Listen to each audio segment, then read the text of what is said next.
नमस्कार, मैं ललित प्रजापति और ईपीएफओ से जुड़ा एक बड़ा अपडेट।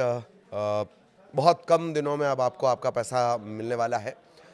डिजिटलाइजेशन कैसे इसके आंकड़े आए हैं, किस तरीके से धीरे धीरे ये जो पैसा निकालने का प्रोसेस है वो बहुत ज़्यादा इजी हुआ है, इसको लेकर हम बातचीत करने वाले हैं। तो 2026 में पीएफ निकालना बहुत ज़्यादा आसान आपके लिए होने वाला है और सबसे बड़ी बात कि सीधे आपके अकाउंट में क्रेडिट होगा और करीब करीब 8 दिन का इसमें लगेगा। पहले कई हफ्ते लगते थे। आपको जो डॉक्यूमेंट्स आप जमा करते थे उनका वेरिफिकेशन होता था, तो अब बहुत आसानी से हो जाएगा। लेकिन KYC आपका कंप्लीट होना चाहिए। KYC, know your customer, KYC की प्रोसेस आप सभी जानते हैं, वो आपकी कंप्लीट होनी चाहिए। कई लोग होते हैं जो जॉब बदल देते हैं, उन्हें अपना पीएफ विड्रॉ करना होता है। कई लोग ये होते हैं कि जॉब वो चेंज कर रहे होते हैं और या फिर छोड़ देते हैं, उन्हें आगे कोई जॉब नहीं करनी, कोई बिजनेस करना है। तब उस दशा में पीएफओ निकालना बहुत बड़ा एक पंगा हुआ करता था, बड़ी प्रॉब्लम हुआ करता था। वो अब नहीं होगा। ऑनलाइन पीएफ क्लेम करने के बाद 8 दिन में पैसा आपके बैंक अकाउंट में आ जाएगा और संसद में बाकायदा लिखित जवाब में इसकी जानकारी दी गई है। पहले यही काम कई हफ्ते या महीनों में होते थे क्योंकि डॉक्यूमेंट का वेरिफिकेशन होता था।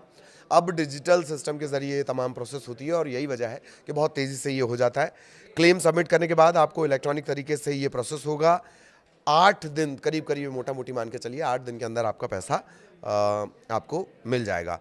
सिंपल जॉइंट डिक्लेरेशन प्रोसेस क्या है उसे जान लीजिए। आपका जो ईपीएफ अकाउंट है वो आधार से लिंक होना चाहिए और केवाईसी पूरी तरह कंप्लीट होनी चाहिए। अगर जो केवाईसी है उसमें कुछ प्रॉब्लम है, अकाउंट पूरी तरह केवाईसी कंप्लाइंट है और ऑनलाइन क्लेम बिना एम्प्लॉयर की अप्रूवल के भी सेटल हो जाएगा अगर केवाईसी कंप्लीट है तो। एम्प्लॉयर मतलब जो एक हिस्सा आप जमा करते हैं, एक हिस्सा कंपनी की तरफ से जमा होता है, तो अगर वो उसका अप्रूवल नहीं भी मिल रहा है तो भी आपका पीएफ का पैसा निकल जाएगा। लेकिन इसके लिए आपकी केवाईसी पूरी कंप्लीट होनी चाहिए। इसके अलावा एक महत्वपूर्ण जानकारी और बड़ा अपडेट यह है कि फेस ऑथेंटिकेशन से भी यूएएन जनरेट और एक्टिवेट करने की सुविधा है। कर्मचारी खुद से ये काम कर सकता है। यूएएन नंबर जो यूनिक नंबर होगा ईपीएफओ से जुड़ा हुआ।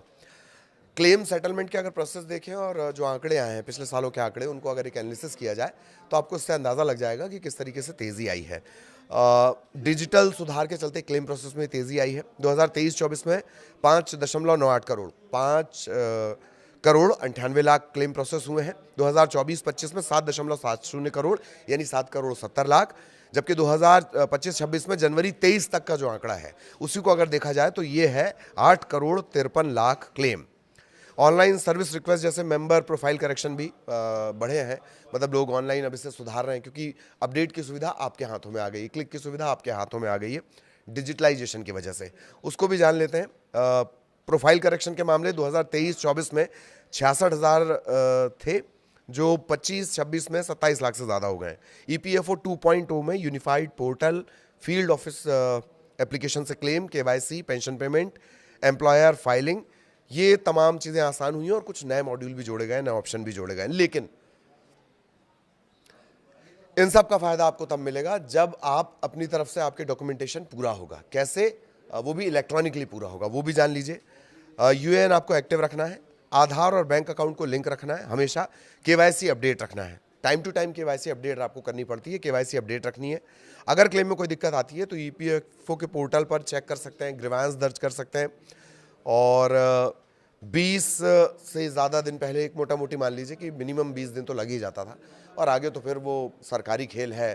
फाइल जा रही है, चल रही है, रेंग रही है, दौड़ रही है, गुम गई है, इन तमाम चीज़ों के चलते महीनों लग जाते थे। अब 8 दिन में आपके अकाउंट में पैसा आ जाएगा। एक और लेकिन इससे जुड़ा बड़ा अपडेट है कि गलत जानकारी से आपको बचना है। ईपीएफओ ने सख्ती भी दिखाई है, ये एक बड़ा अपडेट है। कई बार होता है कि पैसे के चलते गलत जानकारियां दे दी जाती हैं। अगर वेरिफिकेशन में ये पाया जाता है कि आपने जो रीज़न दिया है, देखिए सबसे बड़ी बात, ईपीएफओ का पूरा कंसेप्ट है कर्मचारी भविष्य निधि संगठन। वो पैसे आपके भविष्य के हैं, पर आज अगर आप उन्हें निकाल रहे हैं तो इसकी वजह बहुत बहुत सॉलिड होनी चाहिए, बहुत ज़रूरी होनी चाहिए। और इसके अलावा जब आपके पास कोई ऑप्शन ना बचे तब लास्ट ऑप्शन आपका ईपीएफओ होना चाहिए। यही वजह है कि ईपीएफओ सख्ती भी बरतेगा। ये एक बड़ा अपडेट है। अगर आपने झूठ बोलकर पीएफ निकाला तो ब्याज समेत वसूली भी होगी और उसका जुर्माना भी लगेगा।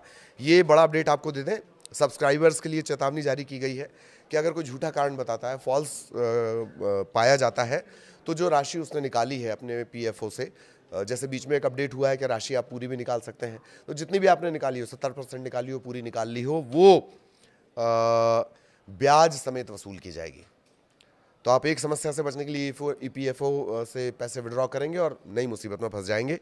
रिकवरी के साथ पेनल्टी भी लगेगा। ये ईपीएफ स्कीम 1952 के तहत ये अधिकार प्राप्त है ईपीएफओ। कोई गलत तरीके से अगर आपने राशि निकाली है तो दंडात्मक ब्याज आपसे वसूला जाएगा।